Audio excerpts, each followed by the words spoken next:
Perkenalkan, nama saya Agnes Ewilinda Silalahi, MPM 2001001001063. Saya dari Prodi PGSD, Fakultas Keguruan dan Ilmu Pendidikan. Baik, di video kali ini saya akan menjelaskan tentang sistem reproduksi pada tumbuhan, di mana perkembangan pada tumbuhan dibagi menjadi dua, yaitu pertama, perkembangan secara generatif atau disebut dengan perkembangan melalui proses perkawinan. Kedua, perkembangan secara vegetatif atau disebut dengan perkembangan tidak melalui proses perkawinan. Pertama, saya akan menjelaskan perkembangan secara generatif. Perkembangan secara generatif adalah perkembangbiakan dengan cara meleburnya dua gamet, yaitu gamet sel jantan dan gamet sel betina, di mana sel gamet jantan disebut dengan spermatozoid dan sel gamet betina disebut dengan sel telur, di mana yang melibatkan benang sari dan putik, yang dimana disebut dengan proses peleburan gamet jantan dan gamet sel betina, dan akan membentuk zigot dan disebut dengan pembuahan atau fertilisasi. Berikut benang sari. Benang sari adalah alat reproduksi pada tumbuhan. Kedua, putik. Putik adalah berperan sebagai alat reproduksi betina pada tumbuhan. Berikut alat reproduksi pada bunga. Bunga ini dapat dikatakan bunga sempurna karena memiliki putik dan benang sari pada bunga. Nah, berikutnya adalah proses perkembangan generatif diawali dengan proses penyerbukan dan dilanjutkan dengan pembuahan, di mana penyerbukan adalah peristiwa jatuhnya atau menempelnya benang sari pada kepala putik. Nah, berdasarkan benang sari dibedakan menjadi 4 bagian, yaitu pertama, penyerbukan sendiri atau autogami. Penyerbukan sendiri adalah penyerbukan terjadi pada satu bunga. Kedua, penyerbukan tetangga atau deitonogami. Penyerbukan tetangga ini adalah berlangsung antara dua bunga yang masih berada pada satu tanaman. Ketiga, penyerbukan silang atau alogami. Penyerbukan silang ini berlangsung antara dua bunga yang berbeda tanaman tetapi masih satu jenis.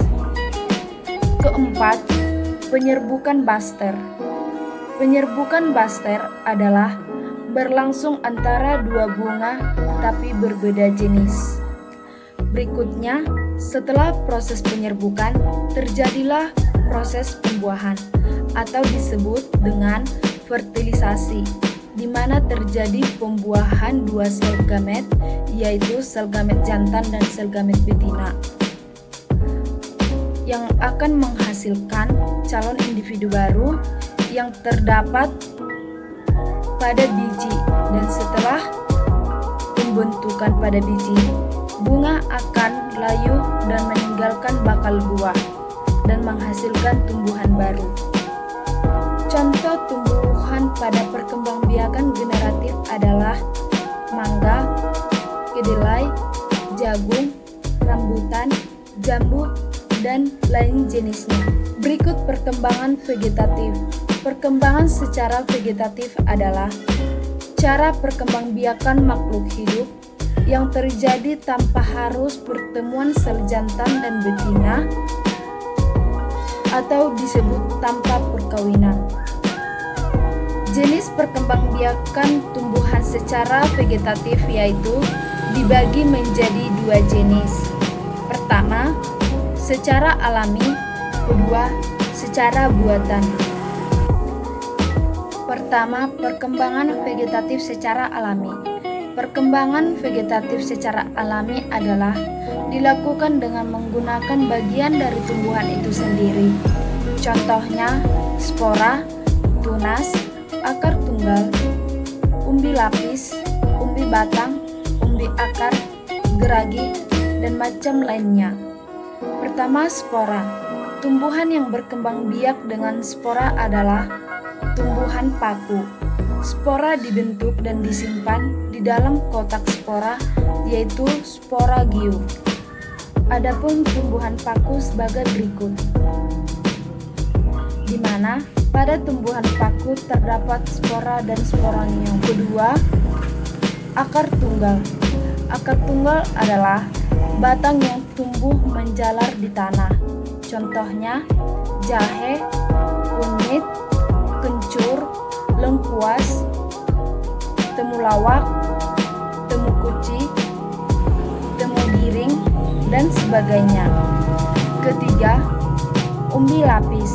Umbi lapis adalah umbi yang berlapis-lapis dan bagian tengahnya akan tumbuh tunas. Contohnya bawang merah dan bawang putih. Keempat, umbi batang. Umbi batang adalah modifikasi batang yang membentuk umbi dengan yang membesar yang terletak di dalam tanah. Contohnya ubi jalar, kentang, dan ubi talas. Kelima, umbi akar. Umbi akar adalah akar yang membentuk cadangan makanan berbentuk pengembang atau pengembung di dalam tanah. Contohnya wortel, lobak, dan lengkoa. Keenam, tunas. Tunas adalah di mana bagian tanaman baru yang tumbuh di sekitar induknya. Contohnya tumbuhan bambu, pisang, dan tebu. Ketujuh, tunas adventif. Tunas adventif adalah tunas yang tumbuh bukan dari ujung batang, tetapi muncul dari tepian tekukan daun. Contohnya cocor bebek. Tunas tersebut akan menjadi tumbuhan baru. Kedelapan, gerage atau stolon.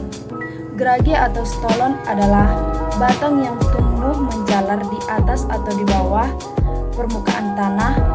Tunas pada ruas-ruas batang dapat tumbuh menjadi tumbuhan baru. Contohnya tumbuhan stroberi. Itulah perkembangbiakan vegetatif secara alami.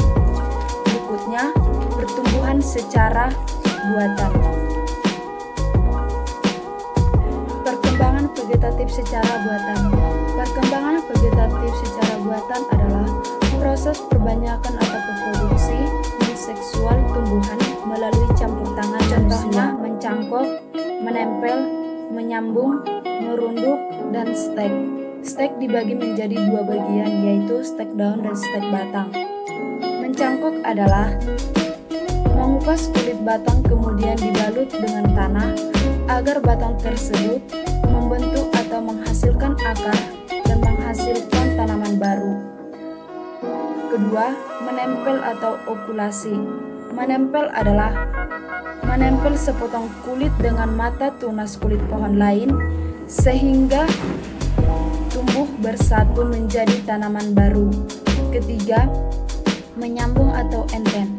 Menyambung atau enten adalah menggabungkan batang bawah dan batang atas dua tanaman yang sejenis sehingga berbentuk perpaduan sifat antara dua tanaman. Keempat, merunduk. Merunduk adalah merundukkan batang tanaman yang panjang lalu menembunnya dengan tanah agar tumbuh menjadi individu baru. Contohnya arbei. Kelima, stek. Stek adalah memotong tanaman untuk menghasilkan tanaman baru. Nah, baik, sekarang sudah tahu kan bagaimana sistem reproduksi pada tumbuhan. Nah, demikian dari video yang saya buat. Saya ucapkan terima kasih.